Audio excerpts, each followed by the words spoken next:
All right, let's jump right in. Today, we're getting tactical with your dating life. Tactical. Yeah, like boots on the ground. Okay, I like it.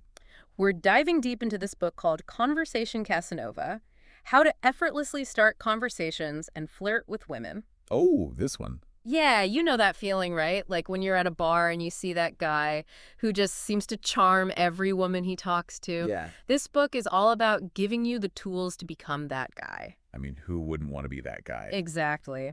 And we're going to break down all the techniques and strategies the author lays out. It's interesting. This book doesn't just focus on like cheesy pickup lines or anything like that. Right. The author really gets into the psychology behind attraction. So, like, what makes someone attractive? Yeah, and he starts with this idea of a mindset shift. Okay, so what's this whole mindset is everything idea about? Well, the book argues that your beliefs about yourself, especially when it comes to dating, really impact how you act and the results you get. Mhm. For example, imagine you're waiting for a text back, right? Yeah, oh, the dreaded waiting game. If you're insecure and you believe you need a woman to feel worthy, that delayed text is going to drive you crazy. Oh, yeah. It can send you into a total spiral. Totally. But the book suggests that if you shift your mindset and assume attraction until proven otherwise, you'll naturally act more confidently, even flirtatiously. Interesting. So it's like fake it till you make it.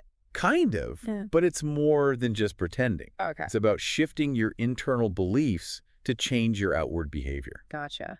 So how does the author suggest making this mindset shift? Well, he uses his own life as an example. Yeah. He talks about how he used to hate his accounting job, felt totally stuck, Yeah, I can relate to that. but instead of just complaining about it, he decided to take control. He actually became an online entrepreneur. Wow. Yeah, and it's his whole take responsibility message that really stood out to me. So it's not just about attracting women, it's about taking charge of your life in general. Exactly.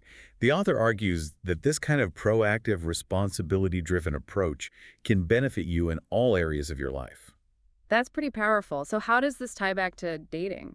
Well, he encourages readers to look at their past dating failures, not to dwell on them or blame anyone, but to spot patterns in their own behavior. Okay, so like learning from your mistakes. Exactly.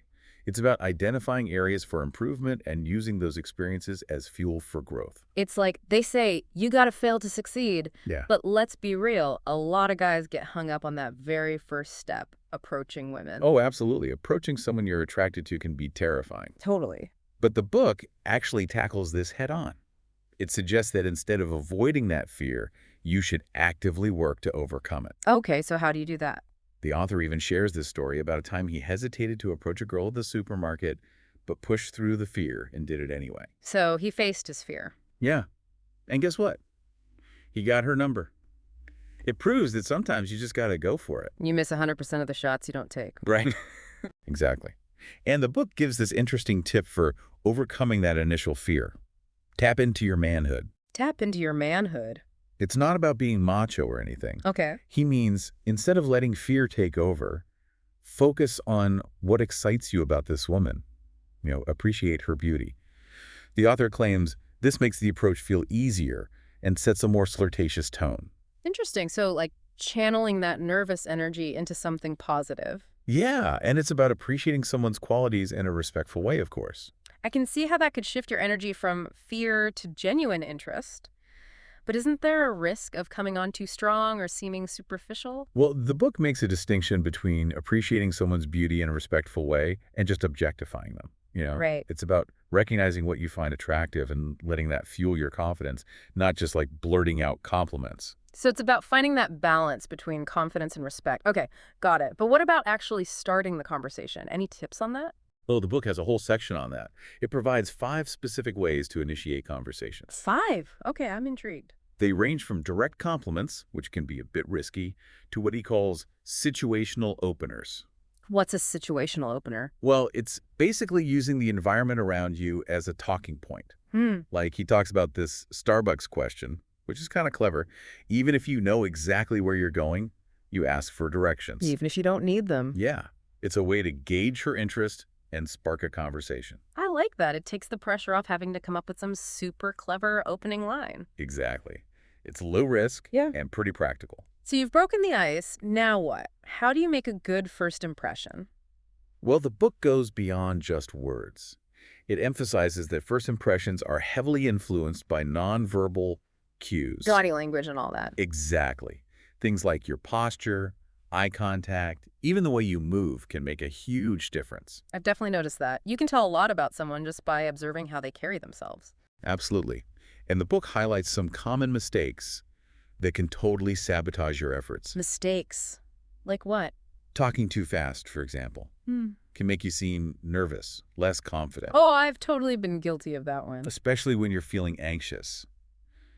But the book suggests slowing down your speech, being deliberate with your words, and pausing for effect. So like taking a breath and composing yourself. Exactly. It's about conveying a sense of ease and control that comes with true confidence. That makes sense. What other nonverbal cues does he mention? He also talks about slowing down your movements. Think about it, when you see someone anxiously pacing or fidgeting, Yeah. it doesn't exactly project a magnetic presence, does it?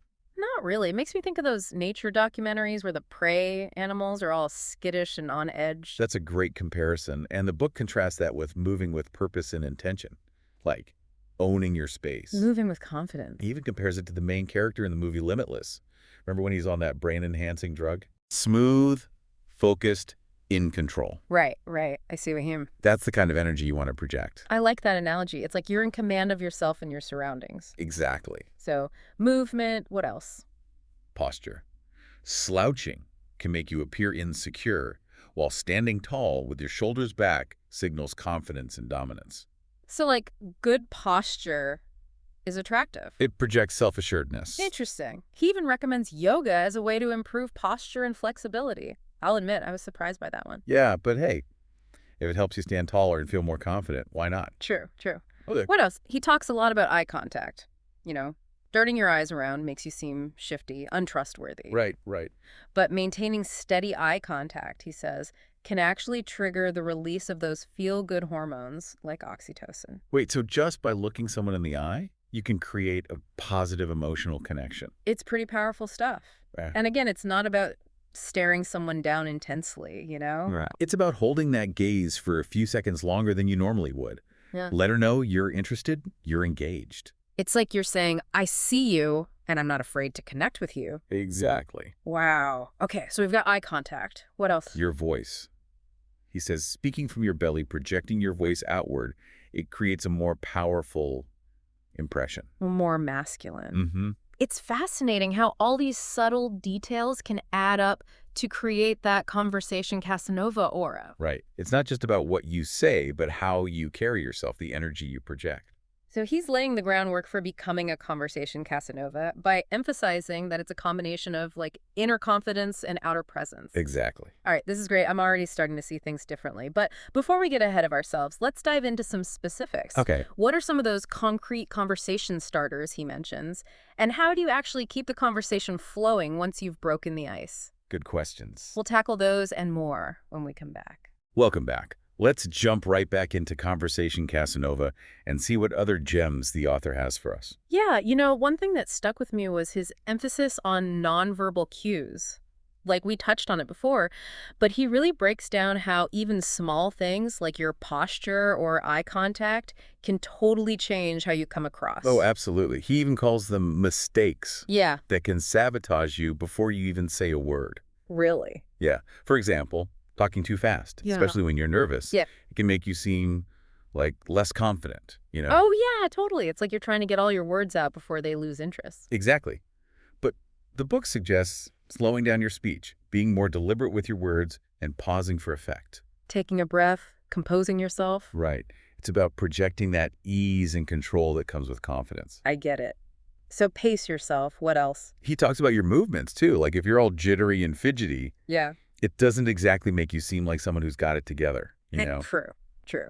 It's like those nature shows where the prey animals are constantly looking over their shoulder, all nervous. Right. You want to be the predator, not the prey. Exactly.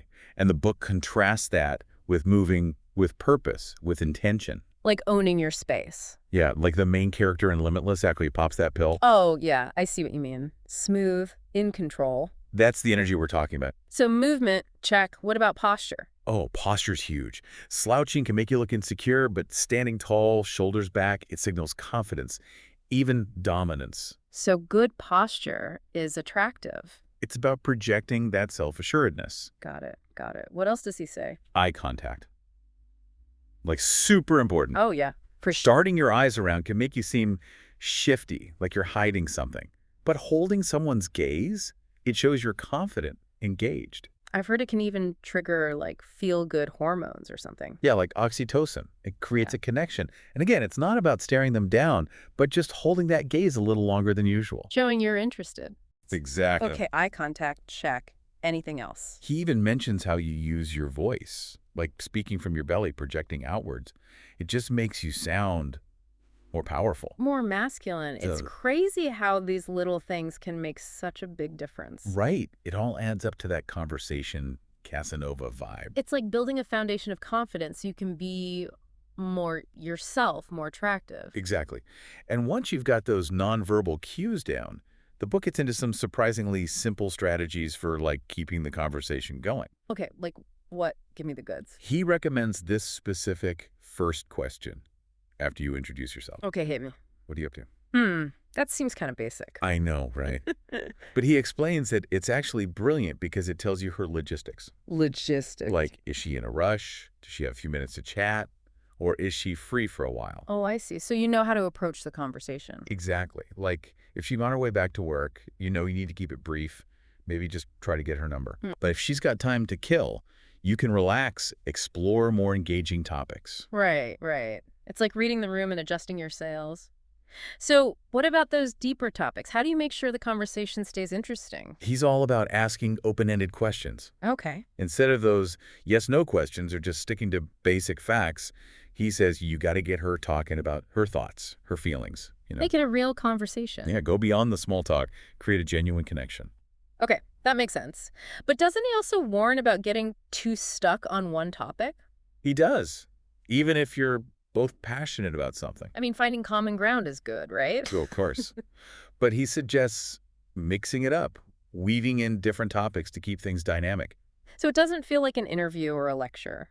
Right, more like a tapestry of shared experiences. I like that. It's about creating that sense of flow, discovery. Exactly. But let's be real, we've all been guilty of those conversation killers. Oh, yeah, for sure. He has a whole section on those conversation sins. Like what? Interrupting, talking over someone, always one-upping them. You know, those things that make the other person feel unimportant. Ugh, hate that. It's like they're not even listening. Right. And being too negative or cynical, even if you're just trying to be funny. Yeah, nobody wants to be around a downer. He also talks about being too sexually suggestive too early. That's a tricky one. He says a lot of guys make the mistake of being too friendly in their flirting instead of sexual. Okay, I'm intrigued. What's the difference? He talks about the difference between a friendly smile and a sexy smile. You know, it's about conveying attraction, not just trying to be their buddy. So how do you walk that line? He actually shares a story about a time he was too direct and it totally backfired. Oh, no. It's a good reminder that timing and subtlety are key. So how do you strike that balance? Are there specific techniques? He's big on physical touch, like touching her early and often, but in the right way, of course. Okay, but where's the line? I don't want to come off as creepy. He's very clear that it should always be respectful, calibrated to the situation. He recommends light touches, like on the elbow or upper arm. Okay, got it. Like when you're making a point or something. Exactly. Or leading her through a crowded room, you know? It's about creating connection without being invasive. Right.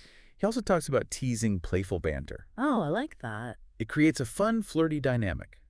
Shows you're not afraid to challenge her a little. But how do you make sure it doesn't come off the wrong way? He says no mean-spirited stuff, Yeah. but you can use techniques like absurdifying, you know, Yeah. like taking a normal topic and making it ridiculous. Oh, I like that. Or playfully mocking her, but like in a lighthearted way. Exaggerating her accent, mispronouncing a word she says. Yeah, it's funny. It's about keeping things light, playful. Gotcha. Anything else? He also mentions this idea of positioning yourself as the prize. That's an interesting concept. It's not about being arrogant, but conveying that you have value. Like she's lucky to be talking to you. It's about having that self-worth. Yeah, exactly. Yeah. Shifting from a scarcity mindset to an abundance mindset. I love that. This is all great stuff. But before we wrap up this part, I'm really curious to hear more about storytelling. Oh yeah, he's big on that. He says it's a key skill, but what makes a story truly captivating? And how do you weave in those attractive qualities without sounding like you're bragging? Good questions. We'll dive into all that when we come back. All right, welcome back. We're diving into the final part of our deep dive into Conversation Casanova. I'm ready to wrap this up, but before we do, I'm really curious about this whole storytelling thing. The author is like really big on it. Oh yeah, he says it's crucial for engaging women. But what makes a good story, you know? And how do you work in those attractive qualities without sounding like you're bragging? Well, he has a whole section on that. It's all about showcasing those qualities indirectly through the story itself. So instead of saying, I'm a leader, tell a story that shows it. Exactly. It's about engaging her emotions, not just listing off your resume. Okay, that makes sense. But what makes a story actually captivating? I mean, we've all heard those stories that just drag on and on. Right. He emphasizes structure and pacing. Like how you tell it. Yeah, and he actually uses a story from his own life about a trip to Asia. Okay. He starts by describing this scene. He's in a nightclub, feeling overwhelmed. Ah, I've been there. And he doesn't tell you how he got there or what happens next. Keeps you guessing. Exactly. That's the mystery hook. Ooh, I like it. And then as he tells the story, he subtly weaves in those attractive qualities like confidence, leadership, that sense of adventure. So it's not just a funny story, it's showing who you are. Exactly. You're painting a picture of yourself as a multifaceted, interesting person. Right, right. And he also says to involve the listener. Oh, yeah, like asking questions related to the story. Make her feel like she's part of it. Oh, that's smart. It's not just a monologue. Exactly. But even with the best stories, you got to be careful not to dominate the conversation. He actually tells this cautionary tale about a guy, Walt from Kentucky. Oh, no. What did Walt do? This guy basically hijacked the conversation, talking about himself nonstop. Oh, we all know a Walt. Well, the point is, conversation should be a two-way street. Listening is just as important as talking. Yeah, it's about being genuinely interested in the other person. Exactly. Yeah. And that brings us back to what the author says is the most important thing. Okay, what's that? Genuine appreciation for women. He does mention that a lot. He says it's even more important than all the techniques and strategies. But why? I mean, those are all good things. They are. But when you genuinely appreciate someone, it changes everything. You're not coming from a place of neediness. You're not trying to get something from them. Exactly. You're just enjoying the interaction for what it is. You're present in the moment. And women can sense that. It creates trust, comfort, which is essential for any real connection. This has been so insightful. I mean, we've covered a lot of ground here, from mindset to body language to storytelling. It's all connected, really. It's about becoming a better communicator, a more confident and attractive person. And not just for dating, but for life in general. I completely agree. So as we wrap up this deep dive into Conversation Casanova, what's one thing you want our listeners to take away from all this? I'd say remember that these skills are valuable everywhere, not just in dating. At work, with friends, even just talking to someone new. Exactly. Building rapport, conveying your value, making genuine connections, it all matters. That's a great point. And remember, even small changes can make a big difference.